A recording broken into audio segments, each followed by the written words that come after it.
Kali ini saya akan berbicara tentang pertemanan yang sehat, healthy friendship. Tidak semua orang harus jadi teman. Ada 5 jenis hubungan. Yang pertama, people who pass by, orang-orang yang hanya lewat di hidup kita. Saya bilang ini di luar pagar, di luar gerbang. Orang-orang yang cuma sekedar lewat aja. Kita kenalan, kita mungkin ketemu satu kali. Orang-orang yang lewat saja di hidup kita. Yang kedua, orang-orang yang kita sekedar tahu. Mungkin kita kenalan, kita tahu orang itu, tapi tidak terlalu dekat ya. Saya sebut ini di halaman ya, kita kenal banyak orang. Kemudian teman-teman, orang-orang yang kita sebut teman adalah orang-orang yang mengenal kita dan kita mengenal mereka. Ini tahapnya ibarat di rumah itu masih di ruang tamu ya. Hubungannya masih sebatas teman. Dan kemudian good friends, teman baik. Nah ini yang mungkin ibaratnya di rumah itu di dining room, sudah bisa makan sama kita, sering ngobrol sama kita, teman baik yang ngerti kita lebih dalam, orang yang bisa kita ajak cerita dan peduli sama hidup kita. Dan tentu tingkatan paling tinggi yang berikutnya dalam pertemanan adalah sahabat, best friend.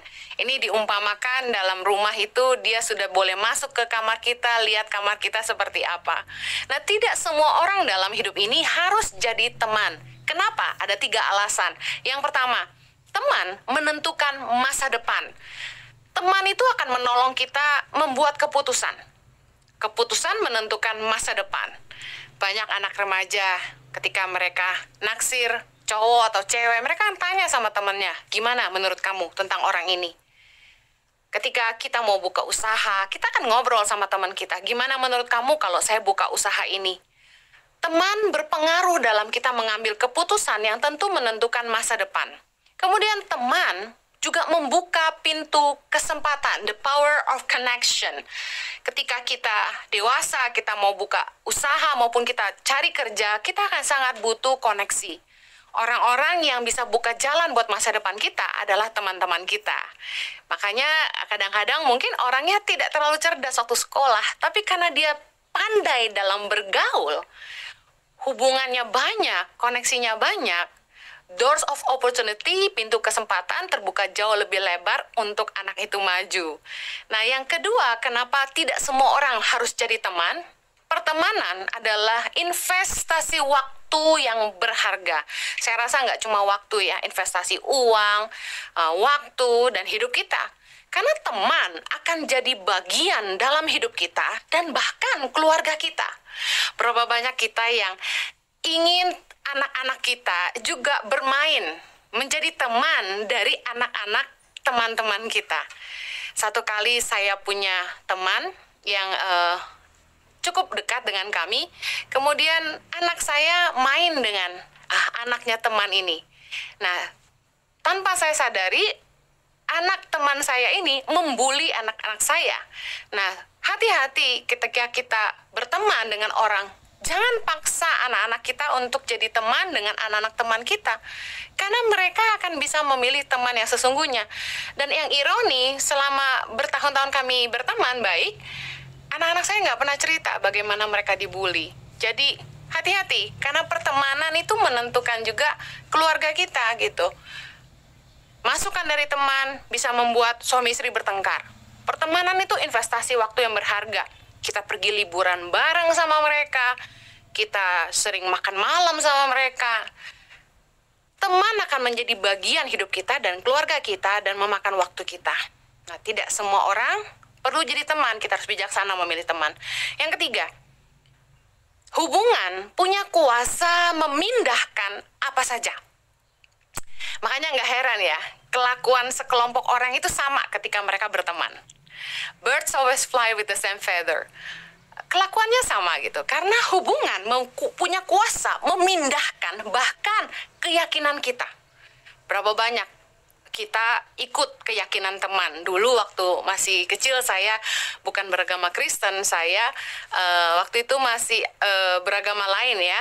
Kemudian karena ikut dari keluarga, lalu sekolah di sekolah Katolik.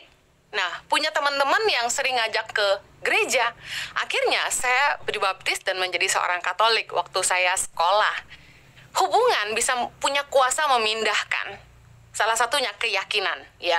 Belief system kita dipengaruhi oleh pertemanan. Yang kedua, firman Tuhan berkata dalam 1 Korintus 15 ayat 33, janganlah kamu sesat, pergaulan yang buruk merusak kebiasaan yang baik. Di ayat ini sangat jelas ada pertemanan yang tidak sehat. Teman bisa merusak kebiasaan atau karakter kita yang baik. Hubungan punya kuasa memindahkan, termasuk karakter. Ada anak yang waktu dibesarkan di keluarga, dikasihi dengan amat sangat, diperhatikan, tidak kurang kasih sayang. Anak ini baik, tapi ketika mulai remaja, bergaul dengan teman yang mulai aneh-aneh gitu, bisa berubah. Padahal kalau kita bilang, oh anak-anak yang broken home yang bisa kayak gini, tapi ini enggak. Anak-anak yang dibesarkan dengan kasih sayang bisa berubah hanya karena pergaulan. Hati-hati pilih teman karena ada transfer dalam hubungan. Kemudian ada pertemanan yang tidak sehat dalam Mazmur 1 ayat 1. Berbahagialah orang yang tidak berjalan menurut nasihat orang fasik, yang tidak berdiri di jalan orang berdosa, dan yang tidak duduk dalam kumpulan pencemooh. 3 jenis teman ini nggak baik, kata Mazmur 1 ayat 1. Yang pertama orang fasik, bicara orang yang tahu firman namun tidak melakukan, orang yang nggak punya iman. Yang kedua orang berdosa. Yang ketiga kumpulan pencemooh. Kenapa? Karena pergaulan yang buruk merusakkan kebiasaan yang baik. Kalau kita bergaul dengan orang fasik, kita kan sama dengan mereka. Kita tahu firman tapi nggak melakukan. Berapa banyak orang-orang Kristen yang kita tahu cuma pintar ngomong doang. Kalau udah sharing firman luar biasa, tapi dalam kelakuannya nggak ada samanya. Firman Tuhan itu cuma sekedar jadi pengetahuan, cuma jadi buat debat teolog, tapi dalam kehidupan nyata hidupnya sendiri nggak berbuah. Nah, kalau kita bergaul dengan orang-orang seperti ini, kita akan jadi sama dengan mereka. Nah, orang-orang berdosa udah jelas. Kalau kita main ya sama orang berdosa, kita akan melakukan juga seperti apa mereka lakukan. Satu kali ada anak yang cukup dekat dengan kami.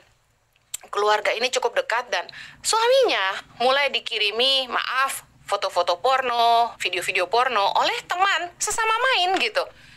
Mengakibatkan pertengkaran hebat dengan istrinya dan kemudian rusaknya hubungan karena suaminya mulai ikut-ikutan. Bahkan yang lebih dahsyat, mulai diajak pergi ke panti pijat.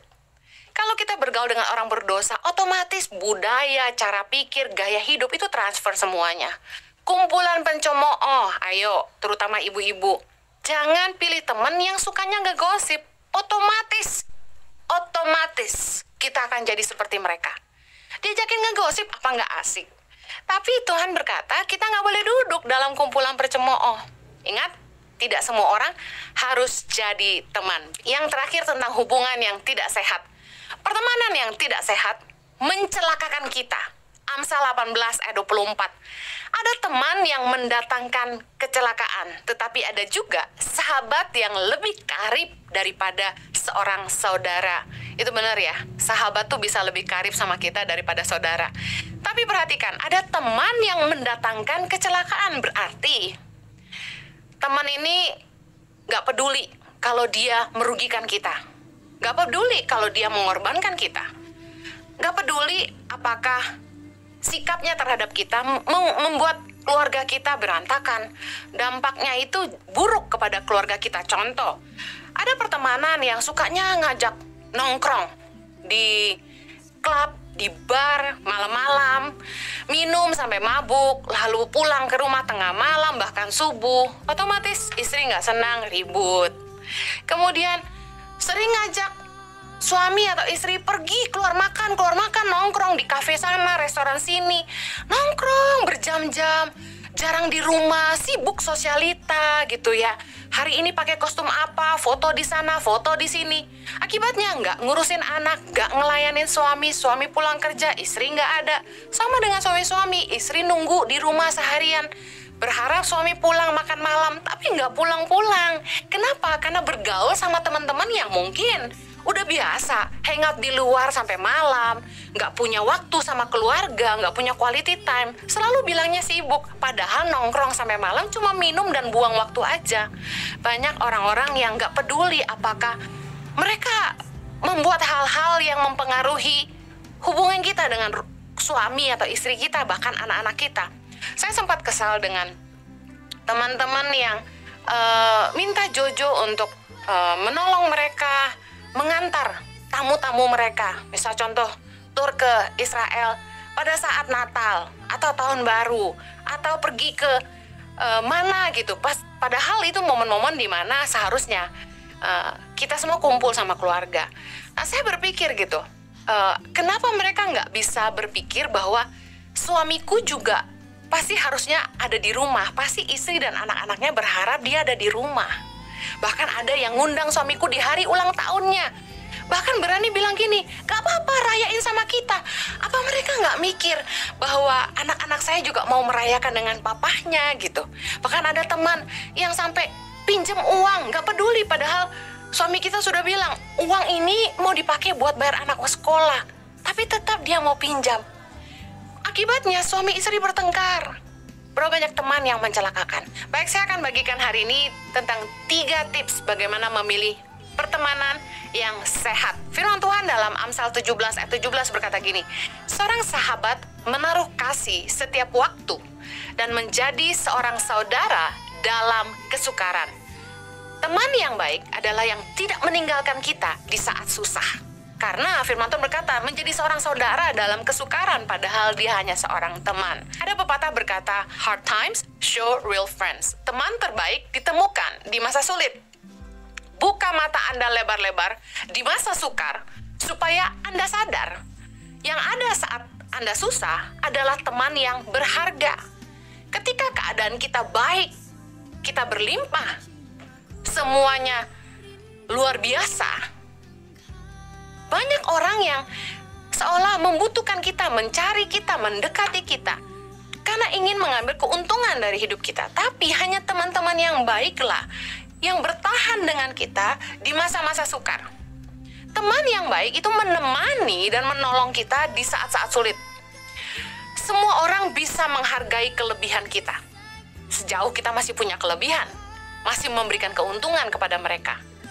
Banyakan orang hanya mau yang baik dari kita. Tapi hanya teman yang baik yang tidak meninggalkan kita bagaimanapun keadaan kita. Amsal 19 ayat 4 berkata gini, kekayaan menambah banyak sahabat, tetapi orang miskin ditinggalkan sahabatnya.